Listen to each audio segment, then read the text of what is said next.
আজকের ঋতু পূজা, সবাইকে জানাই ঋতু পূজার শুভেচ্ছা। আর আমি দেখো সকাল সকাল স্নান করে কি সুন্দর লাল পাড়ের শাড়ি পরে রেডি হয়ে গিয়েছি। কিন্তু হচ্ছে সমস্ত ঋতু পূজার জোগাড় হয়ে গিয়েছে, কিন্তু আমি সেই গোটা যে কাঁচা হলুদ লাগে সেটা আনতেই ভুলে গেছি।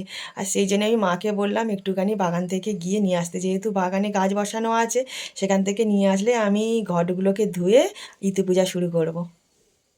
এই যে কলা পাতার উপর মাটি দিয়ে দিয়েছে, আর এই যে সমস্ত কিছু গুছিয়ে নিয়ে এসেছে। আর এবার ঘটগুলোকে তো ধুয়ে নিতে হবে। আর সেহেতু মা দেখো হলুদটা বেটে নিয়ে এসেছে, আর আমি এবারে বাটা হলুদটা জলের মধ্যে দিয়ে দিলাম, দিয়ে এবার ঘটগুলোকে আমি ভালো করে ধুয়ে নিচ্ছি।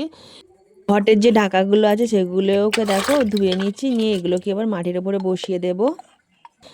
মাটির ওপর দেখো বসিয়ে দিয়েছি, দিয়ে এবার সমস্ত রকম হিমচে, কলমি, ক্যাঁচড়া, হলুদের ডাল, আমের পাতা, কচুর ডাল, তারপরে ওড়া ধান, এমনি ধান, সমস্ত সর্ষের ফুল, মূলোর ফুল, বটের ডাল, সমস্ত কিছু দিয়ে আমি ঘটগুলোকে কিন্তু দেখো বসিয়ে দিচ্ছি।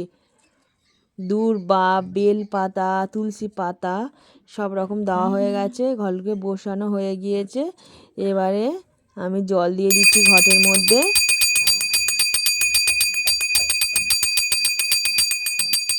খুব সাবধানেই কিন্তু দিতে হচ্ছে, কেননা যেহেতু সমস্ত কিছু দিয়ে ভর্তি হয়ে গেছে, কিন্তু কতটা জল হচ্ছে না হচ্ছে বোঝাও যাচ্ছে না। জল দেওয়া হয়ে গেছে, এবার আমি এই গাঁদা ফুলগুলো দিয়ে দিচ্ছি ঘটের মুখে।